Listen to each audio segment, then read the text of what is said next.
Hey guys, welcome back to my channel. Today we are reviewing The Kitchen, a social realist sci-fi drama that has just dropped on Netflix and marks Daniel Kaluuya's directing debut. It's set in the near future and it follows the life of a man who lives in this makeshift housing estate where this community has been formed but they all illegally occupy this space. He works in this futuristic funeral care company, and the film navigates his attempts to leave this life behind to move somewhere more stable, more economically functional, and less likely to be infringed on by police and government authorities. And all his best laid plans go a bit awry when the son of a woman he used to date appears, and the film basically charts their reconnection. And on that front, I'd say the film does really well. The portrayal of these two lead characters and their relationship and their slow burn organic journey into trust and reciprocation and that bond that gets formed is a very slow burn, very understated and nuanced growth, which I think really works, and the two actors really sell it.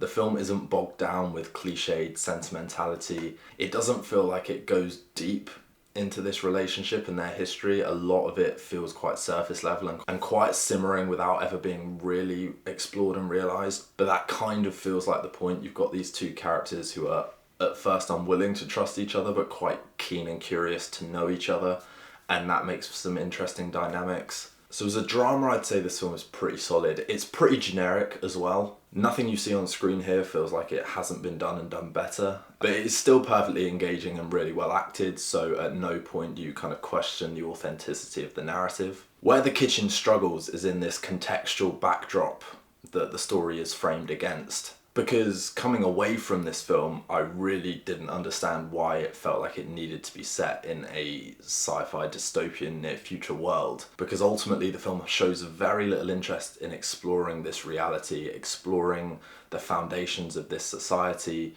and bringing any of those elements to the foreground in interesting ways. It teases a lot of interesting ideas. Notions of, social, geographical, economic segregation, police brutality, social stratification, and the extent to which you can escape one's social class. There are a lot of interesting foundational elements to The Kitchen that never get tucked into remotely. And there's honestly no reason, I don't think, why this film couldn't have been set in present day London. Because while The Kitchen represents a more extreme version of that, I feel like the social commentary and social realism aspect of The Kitchen would have worked better if it was just present day. So for me, the dystopian future aspect of this story really didn't come to life because it just felt neglected for the most part. Occasionally it comes back to the surface, and that mostly comes with the police presence in the film, which don't appear often, but they are just faceless thugs there to provide beatdowns and provide some higher stakes drama, and to inject the film with a bit of pace. So the two elements of story that The Kitchen juggles, this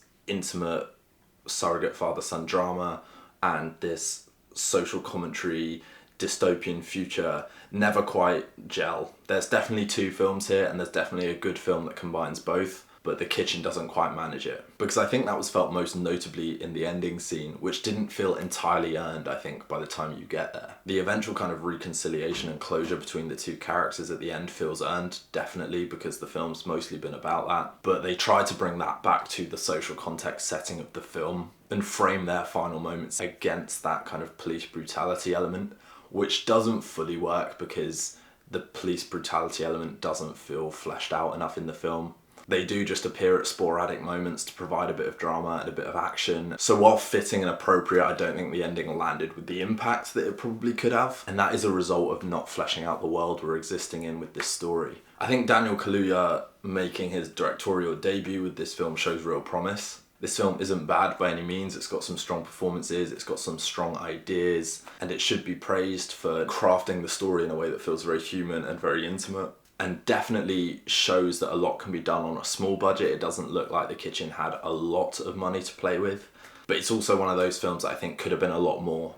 So if you have seen The Kitchen, guys, do drop a comment below and let me know your thoughts. Please also consider liking and subscribing to the channel. That's always a huge help for me, and in the meantime, we'll see you for the next review.